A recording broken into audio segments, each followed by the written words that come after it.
Good evening, good morning, good night, you lovelies. It is the one, the only Cappy D Bar, and we are here to discuss the Federation. All right, hope all of you are having a great one. However you're catching this, whenever you are catching this.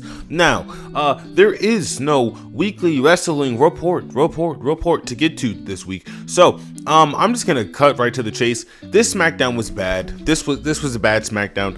This has universally been one of the worst received Smackdowns in a very long time. Now, we're gonna touch on a couple of things very quickly. I told all of you a while ago that the build to WrestleMania has been dog shit.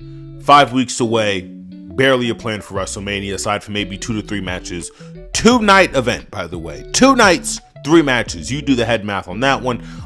We're also not just gonna skim over the loud and very just honestly the very loud and honestly like kind of well-y placed criticisms of this whole Cody Rhodes, Drew McIntyre title run, everything about this thing. It's just bad. It's bad. No one seems to be satisfied with it, and it is maybe one of the weirdest things because not only is there a world title defense on this SmackDown, but there's also a match between Axiom and Motor City Machine Guns. And you would think that those two things instantly, for me, specifically with this channel, if you have followed any of these reviews, that would be a saving grace.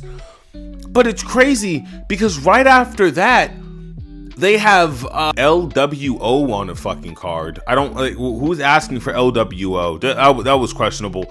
And then, oh, what a weird fucking night. They have Damian Priest and R-Truth on the card. All tag teams, by the way, ladies and gentlemen. I just don't know what's going on.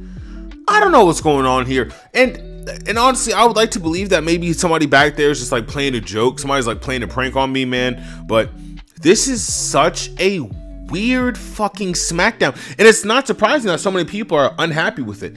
I don't know how you can walk away with this happy or satisfied at all. I mean, let's just cut right to the chase, right? First segment of the night, we get Randy Orton and Trick Willie. Now, let's be very honest. Trick Williams' presentation, it's good. It's good. Trick looks great. Him and Trick actually have a lot of fun in that ring, and that's a good like 20, 25, 30% of this business. Having fun, having chemistry with your opponent. Randy and Trick have a lot of good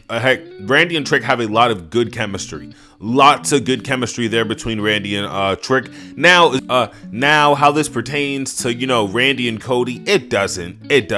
But realistically, probably on the Go Home show or, you know, 2 weeks out before the Go Home show, we might get like a 5-star, you know, 30-minute Iron Man match between Trick Williams and Randy Orton or some shit. So I don't know. We're just gonna have to see how that plays out. But again, these two have a lot of fun, a lot of good chemistry in that ring. So I'm not too pissy about it. Unfortunately though, this leads to just a string. I'm not even fucking joking, guys. A good hour and a half of tag team shit. There's like 3 tag team matches on this card. And then the segment right after this Randy Orton segment, just more talking, right? There's you know, so somewhere in between all of these tag team matches, there's an Oba Femi match that we're going to be getting to. Trust and believe me. Is that even a match? Oh God. So this tag team, so these tag team champions in Nia Jax and Lash Legend, they're out here basically just celebrating. Big fan of Lash Legend on this channel, so I mean there's not really a lot to gripe with there. What I can have an immediate issue with is Alexa Bliss and Charlotte Flair coming down here saying, hey, we want title shots. You stopped that right there, Charlotte and Alexa. Y'all lost to Io and Rhea. Did you not? Isn't that how y'all dropped the titles? Why don't y'all run that back and have a best of 3 with them? And mind you, it's just a rematch.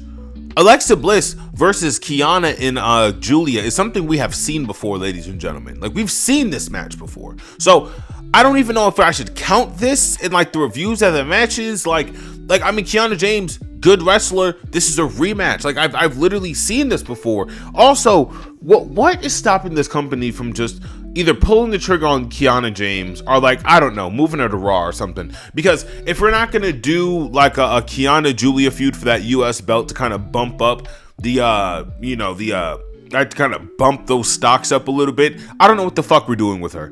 Like I don't know what this company is doing with her. And again, Charlotte Flair, right? Good wrestler. Julia tries to deliver a stomp. Alexa Bliss says, fuck that. And she basically eats it with the palms of her hands. I mean, there are certain things in this match I definitely did not like. This match didn't really move me, but it's a rematch. So, I mean, like, why would it?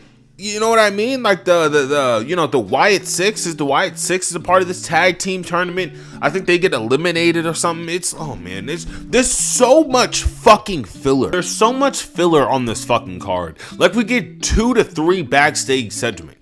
Like we get 2 to 3 backstage segments that are just nothing. That just nothing. They're nothing. Chris Sabin and Alex Shelley, probably 2 of the most talented tag team wrestlers of this generation. They're bickering backstage about breaking up a pin. They haven't been on TV for 5-7 months straight. Breaking up a pin. Are you niggas serious? I'm like at a loss for words. I'm at a loss for words for the lack of fucking anything on this show. There is nothing here. There's nothing here, ladies and gentlemen. So, I mean, I don't know. I don't really know how else to cut it up. I mean, again, R-Truth and Damian Priest. Why? Who knows? Where's Powerhouse Hobbs? Who gives a fuck? Huh? Because everyone cares about Danhausen. Everybody loves Danhausen. What about Powerhouse Hobbs? Who cares? What about the Trick Williams match? Who cares? Yeah, let's just get Danhausen out here and have him work with The Miz. Fucking shit blows, bro. Oh my god, the fucking Vampire is getting more wrestling time than, like, the Vampire is getting more TV time than Ray Phoenix. The Vampire is getting more TV time than Apollo Crews. Pete Dunne. Oh man, shit is it's atrocious, bro. It's fucking atrocious. All right, let's cut into this Jade and Rhea promo, shall we? Oh man, well, how do I even begin with Rhea Ripley and her whiny ass behavior, bro? Man, I don't even know. We got to get straight to it, all right? There's no better time than the present, so let's cut the cake. I respect you, Rhea. I think that your body and your muscles are glistening, Rhea. I didn't mean any of those rude things I said to you on Twitter, Rhea. That's basically what the fuck we got from this promo. They started the shit off with a handshake. Now, I know a lot of the IWC, they were expecting like this, a Mariah May versus Toni Storm, this massive, huge, like, G1 climax kind of blow off for this pay-per-view and this feud that has a lot of real heat going into it, understandably, right? Being that they're taking, for some reason, very real-life shots at each other on, the interwebs. But Rhea Ripley, in 3 seconds, with that post, it's almost like, and it's so weird how this shit works, going back to my tinfoil hat theory about Naomi being taken out by some of the more bigwigs backstage having a talk with Jay, right? I really do believe that somebody had a conversation with Rhea and they said, hey, step on this fire. It's getting too big. People care more about this than they do Cody Rhodes. You stop this now. You step on this fire and you step on this heat now. Next thing we know, Rhea releases an apology and they have a fucking interaction on the Smackdown how many weeks away from Mania with no contact. They put this feud on ice. They put this feud on ice, and it is because if you go back to my video about the wrestling sign, right? The women's wrestling main event sign. It is very evident this company wants to silence our very reasonable request for women's main eventing, for women's wrestling, all right? For women to get the spotlight. It's so crazy, man. So crazy. And then when you compare this to what Mercedes Moné just did with Persephone, right? In CMML, the entire CMML locker room comes out to celebrate after this win, after this victory on the behalf of this industry, like on the behalf of this company, right? That's basically what the whole thing with the belt collectors was. Mercedes Moné would go around from promotion to promotion and big up these promotions, and then eventually she would lose the belt to the next up and coming star, right? But Rhea Ripley and Jade, they can't even do something of that stature. They can't work with that kind of steam. And it's like, man, if you were to tell me that four years ago that Mercedes Moné could wrestle in an arena in Mexico and get more motion than a Rhea Ripley, I would be like, oh, you're crazy. You're crazy. You're crazy. Now, mind you, right, I was very ignorant to like luchador wrestling back then, but when you think about the Federation and what they are as an entity, right, and what they are and how massive of a conglomeration they are when it comes to entertainment in this industry, you would think that, you know, Mercedes Moné wrestling a match in Mexico, there's no way that would get more traction than Rhea and Jade, but that Rhea and Jade shit only got traction because it stunk so bad. So now it's like, what lines are we really going to be crossing here to get this feud across? What lines? Like, there are people out there who have been ringing the alarms for Rhea and her creative literally since last year's WrestleMania. Man, this shit's poor, man. This is a poor promo. Poor promo. This shit sucked. They literally went out there and went like, oh, you're a bodybuilder? I'm a bodybuilder too, but I'm a more thorough bodybuilder. I'm more tough. I'm like, it looked literally like, oh, you're Ford tough? Well, guess what? I'm Toyota tough. Hey, Rhea, you think you're Toyota tough? Guess what? I'm Chevrolet tough. That's the kind of shit we were getting in this promo, bro. It was not good. Not good. Not good. And then you pair this with the I respect you and the handshakes. It's just, oh man, you couldn't have gotten something more fucking obnoxious. You pair this with the tag team tournament. These niggas are just doing tournaments, bro. They're just doing tournaments. Anytime something goes wrong in this company, do a tournament, throw a tournament on it, and just forget it ever happened. Horrible shit going on right now. I don't even care what's going on with this tag team tournament, bro. You look at Mello. Mello just went up against Dr. Wagner. Fine match. Mello is in open challenge purgatory.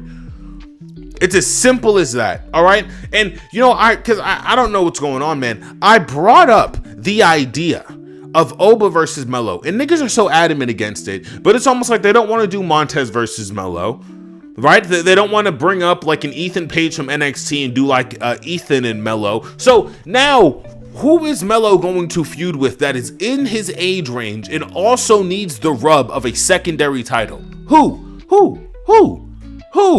Why does no one have answers around this bitch? It's nuts. It's crazy. It's fucking crazy. Listen, Mello is, again, open challenge purgatory. He beats Dr. Wagner. It's a good match. You can get good fucking matches, you know, at the local bingo hall. This isn't anything to like write home about, all right? Obafemi, he goes out there, he beats up Johnny Wrestling. Johnny Gargano goes out there. He says, I'm done with being depressed. I'm done with being tired. After, it's so funny how this nigga brain works, bro. He keeps all the tag teams backstage for the build up to the pay-per-view. And as a blow off for the pay-per-view, he has all the tag teams lose in 5 to 10 minute matches. Crazy shit. Like a one of one mind this nigga is. A one of one mind, right? Let's continue with this night. Obafemi, after having a 4-week feud with Kit Will Thin, he is now jobbing out, helping Johnny Wrestling job out for the 19th consecutive time in 2 years for Johnny Gargano. I don't know what this is about. I kind of don't care. Am I rude? Am I rude for saying I kind of don't give a fuck about this? But that's the thing. Jade's heat, Jade's momentum going into this match was just killed. Oba's heat going into this roster debut after he had a slim chance, a 2-second opportunity to win that title from Cody Rhodes last WrestleMania, like last Saturday night's main event. That was robbed from him. And now what is Oba doing right now? What is he doing? You tell me what Oba's doing. Hey, are the Lucha Bros and Ray Phoenix and Penta just, you know, dazzling us with 5-star matches? On the Street Profits, cutting amazing promos, making you believe in this tag team division again? Is that happening? Are we seeing Solo Sikoa and Uncle Howdy lock up for the 19th time? I just, oh man, it's so unfortunate, bro. And getting through these Smackdowns, they're genuine chores, bro. Genuine fucking chores, all right? If you just bypass all the fucking dog shit filler we get for tonight, we have to acknowledge this Drew and Cody match. And man, is it time a fucking circle, bro. I remember saying so long ago that Cody, if he had to step in the ring with Drew again, that would quite literally start the downfall for Cody Rhodes in the fan base. And now the fan base is revolting just like they did in AEW. Just like they did in AEW. Giving away a lot of those belts, Tony. There was another one. There goes another. What a great 8-man tag. Emerson and Tully Blanchard. Somebody threw the belt back. Right, and listen, a fatal 4-way would have been fine. Is it lazy? Is it a little contrived? Yes, okay, but you can't say, as I very obviously pointed out 2 to 3 weeks ago, you can't have a Jacob in this title position. You can't have a Randy in this title position, right? You can't have all these people, all these hands in the pot, and not expect some kind of like triple threat, fatal 5-way, fatal 6-way, like.